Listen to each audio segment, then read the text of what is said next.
Yo, it's Mat4yo, and today we have an awesome video to watch, react to, and of course, analyze. Today we are releasing the Pokemon Trainer Rap Cypher. It's something I've been working on along with my friends Cam Steady, Kevin Crust, we got Dustin on the mix, we got so many awesome talented rappers on the beat. I can't wait to check it out. I'll be able to share some insight on how we created what we did, what the idea was behind it, and then how it was actually translated into a rap by our talented writers and rappers. It's my first time seeing the whole video, so let's get started. Yo, with the DS, Kevin, you didn't have to do that, my man. Can't leave this, see no sand attack, but this game will miss me. More cash be switching like y'all can strip me. I bite like dark and nine, so y'all flinching. No, they yelling on me, so you can't resist me. When I'm flowing on the metronome, you can't predict me. I be busting like I'm psychic and she wanna lick me. Nah, I can't default, but I'm into Misty. Oh. Okay, let's go. Gen 1, my throne dice scored like an Articuno fly. My foes die slow, got the venom like I need a rhino. Everybody wants free rides. Y'all beg back my ass, I'm not laughing ass. You all thrash my back, cause I carry track. Like when rap was spammed, you wanna talk top chant, meet me get the top, man. Alright, so Cam's verse really sets the stage for what this cipher is going to be about. It's 16 bars from the trainer's perspective, but really using it as a mechanism to reference all different things from within that region, from within those games. So you have a lot of references to the Pokemon themselves, Arcanine, Lapras. You have references to moves that are in those games, like Sand Attack. You have flinching, right? Constrict, bringing up some of those mechanics from Generation 1 that are kind of infamous for how broken they were. I can see that Cam's goal here is to demonstrate this sort of bravado. It's more about presenting yourself as this dominating figure, especially being the fact that he's red and he's going first. That's his mission with the lyrics, more so than just telling a story or just focusing on wordplay. And it really works out as this red kind of insert self protagonist character that you have here, because that's really what red is for the most part. He's just a guy that keeps a hat in front of his face and doesn't talk, and allows you to talk through him. As we move through the generations, you're going to see more story elements come out of it. So let's see what we have with Generation 2. Told Elm that I was willing to help. Suggested I pick a starter that I should keep to myself. Ready, I'm no beginner, will never run out of health. Level up by the second, cause so much damage is dealt. No doubt, I'll be the greatest trainer ever created. I can never be stopped to show them humiliation, cause I do it a lot, my party's always amazing. I'm not the one who they anticipated. Dropping every bar like gold, it was so cold at the peak. I can barely even feel my toes. Weak, everybody that I see is toast at a feet. I would never even be that close. And I'll clean up the match to show them who's laughing. That's how my speed to get the first action. I beat 2 regions, that was just practice. They only got half of my 16 badges. All right, so Zach just comes in clean. I mean, he's so confident, right? And that's something that Ethan has to really compensate for, given that he's kind of lives in the shadow of Red. You have to really come in with that just cool, calm, and collected confidence in order to show them that you're just as good, if not better, than the guy who came before. Now, this is a great opportunity to talk about the actual instrumental, because we started with this very basic beat, right? Just like a little bit of bass, a little bit of drums, and that's what we sent to everybody. But the way that it actually turns out in the finished product is that we add certain loops or elements or percussion that represent the region or the generation that that character is from. So for Generation 1 and 2, since it's only like 32 bars, we kind of put them together, and then you had this chiptune element going into it, and then you have a lot of the percussion coming in and emphasizing a lot of the flow, especially in Zach's verse towards the end here. Now Zach, as opposed to Cam, who's kind of like puffing out his chest, Ethan is more so letting his talent speak for itself, and Zach really does that well with the way that he moves through a story progression with his verse. So he starts, I told Elm that I was willing to help, suggested I pick a starter that I should keep to myself. So he's starting at the beginning here, and he goes all the way to the end, and he has this great punchline here that only Ethan can say, and that's an important thing, because I always like to see lines that only a particular character can say, and that being, they only got half of my 16 badges. No other trainer besides the female protagonist in Crystal can say that they have 16 badges. Zach's flow works so well on this beat, and the way that Dustin and Cam mixed it, it just emphasizes it so much. When we were going through the process of selecting who to represent each generation, we decided red and gold, obviously, but we decided to switch into the female protagonist for Generation 3. My favorite generation, of course, not just because of my personal preference, but Mei has the unique distinction of not only being the first female protagonist in the first games of a generation, but also being the first playable female protagonist that appears alongside Ash in the anime.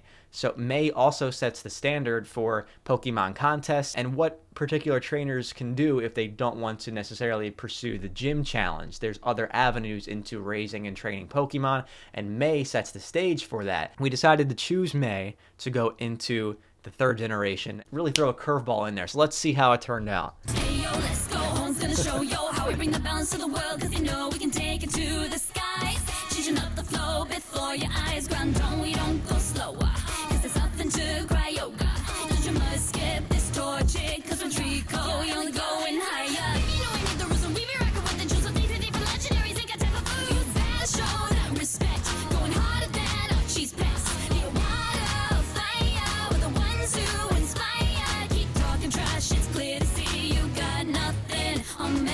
Yes. All right. So Chi-Chi knocks this out of the park with specifically what the intention of her verse is, right? Like beyond any references, beyond any wordplay, her goal is to stand out and bring this different female energy to the Pokemon scene that has otherwise been missing for years with gold and silver and red and blue. So she steps out and she is fabulous. And she not only does that with her personality, but she does it with the way that she raps, right? It's more of a song, but towards the middle of a verse, she goes into this rambunctious rap. And that to me really characterizes Mei, because Mei has a temper and she gets angry and she gets really heated and she wants to win, but she sometimes doesn't know how. And that's where Ash steps in as a mentor character for her. I just think she embodies Mei so well. And that's the goal of her verse, is to step out and be this different presence from what we've seen so far, and absolutely crushes it. That leads right into Mei's counterpart,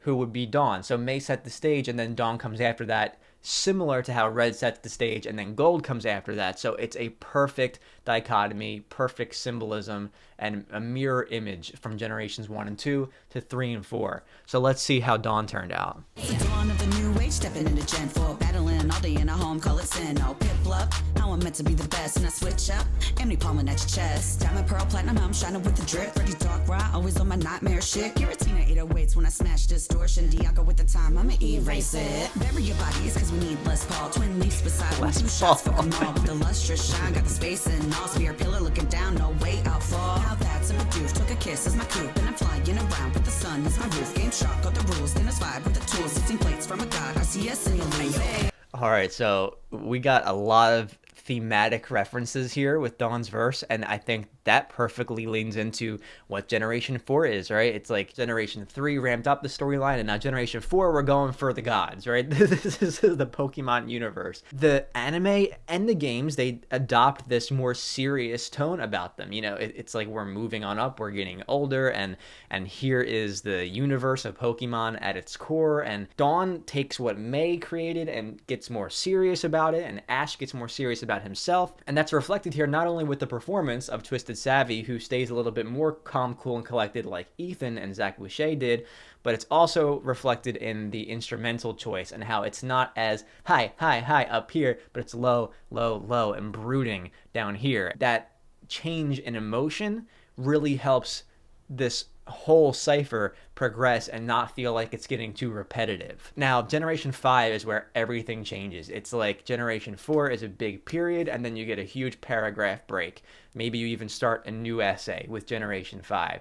Generations 1 through 4 are this collection that is complete in itself, and then Generation 5 starts something brand new. Let's see if that is reflected here in this trainer cipher with the Generation 5 rapper, who just happens to be me. So you'll hear a lot about my lyrics here and the decision-making process. So let's jump into Gen 5.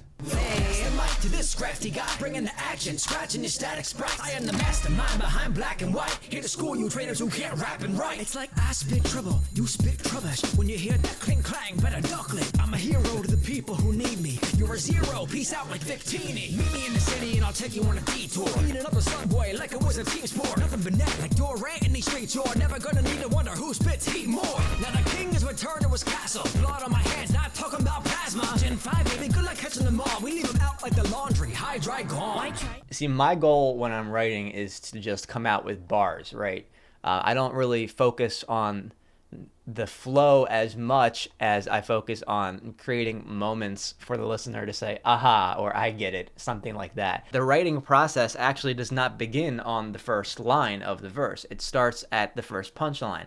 That's something that I discussed in my most recent tutorial video. The joke that I first had that I wanted to start with at the end of the first 4 bars is the rhyme scheme between rap and write and black and white. So it's a unique blending of rap terminology and Pokemon terminology that can only be found in a Pokemon rap cipher. Pass the mic, scrafty guy, static sprites, because in black and white version, it's the first time the sprites are fully animated, black and white, rap and write. So you have that whole first 4 bars built entirely off of a rhyme scheme. As I mentioned earlier, there has to be a huge shift here, and there is, because you go from this big brooding big band instrumental and it crashes into this like saxophone riff, and all of a sudden it's just plain bare beats. We decided to do that not only because of what Generation 5 represents and how the series shifts, but also because it's based on New York. And New York, it has this hip-hop scene, and it's more like street music and percussion based. We wanted to lean into that with my verse starting with Generation 5 and then continuing into the Generation 5 remake verse. I also tried to lean into that persona of somebody who raps about being in the street and the city itself. There's a lot of compare and contrast, right?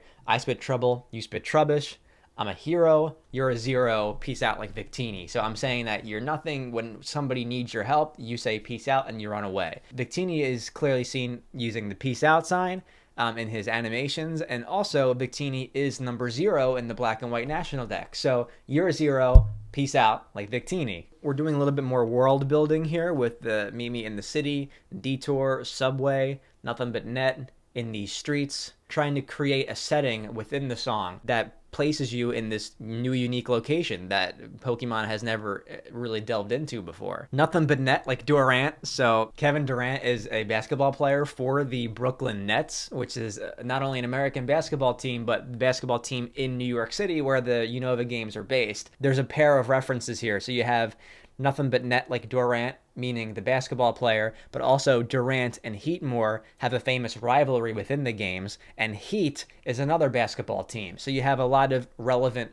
wordplay going on here. Gen 5, baby, good luck catching them all, right? Generation 5 introduced the most new Pokemon of any generation. It's notoriously difficult to catch them all in that game, especially if you're talking about finding all of the old Pokemon that you're going to have to transfer up from Generation 4. In that sense, it's like the developers almost left everyone who wanted to catch them all high and dry, like you would leave your laundry, high and dry, and then they said goodbye. So they're high, dry, gone, like the Pokemon, high, dry, gone. So the theme for my verse was to be different, right? To represent that stark contrast from the first 4 generations, but also to create a lot of wordplay surrounding the generation, particularly because Hilbert is one of the less defined characters out of all of them in the Pokemon universe, was not really present in the anime, has a manga presence, but really, compared to everybody else who also does, not a lot of character to go off of, so I really focused on creating wordplay about the games itself to represent him. He's also one of the older protagonists, so I tried to infuse that into my performance as well. But that's not all for Generation 5. I have a counterpart coming through in the form of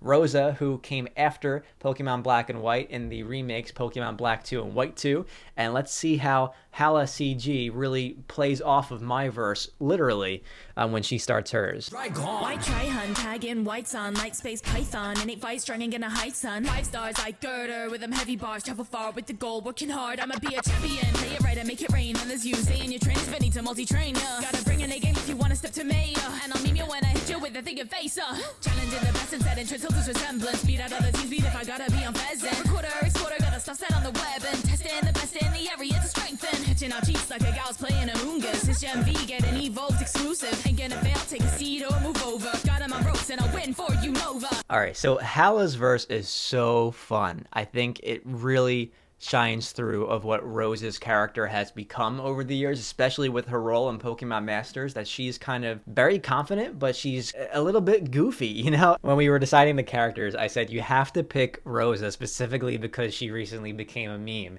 And so that was the one thing I said, you have to reference the thinking face from Pokemon Masters. Hala just leans into that so much, and she starts her verse using the same rhyme scheme as my verse, so we obviously sent her my verse first, and so we have this tag team going on between the two Generation 5 characters. It's the only generation that got 2 characters in this cipher, and so naturally they're together and use the same motifs and use the same rhyme scheme to transition between the two of them. She's gripping you on this roller coaster. She's taking you in all these zigzagging directions, and she's confusing you and being really cheeky about it, and I think that really represents Rose's character. She's kind of confusing you and dazzling you with all of her rhyme scheming, and it's so cool. I love the way she sounds.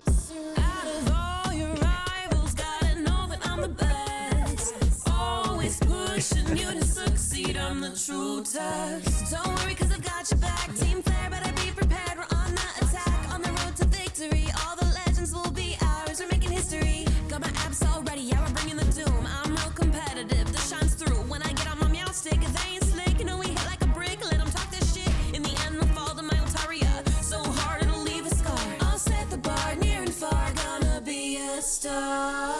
Oh, I love it. So we explicitly decided that Serena would sing her verse. She's probably the most feminine character out of all of them. Her presence in the anime is so strong. She does all her Pokemon showcase performances. Sailor does it perfectly. I mean, she is giving a performance this entire time. She is on stage, her eyes are closed, there's lights shining down, there's glitter in the air, and you can hear that even if you close your eyes and listen to this verse because of how well she does that with her voice. Moving into Generation 7, let's see what we got. Aloha to the Alola, not the type of flip a boy like a proton. Ain't finna dip, I'ma scare like a rotom. Victory shit for a boy down the road, like oh my god, Z move finna hit my shot. No shoes gonna walk my walk. Executorial with my whoa. Ice on me like a sand slash. Pop a bitch with a skull bash. No sash and you won't last. Hit your girl with a rock smash.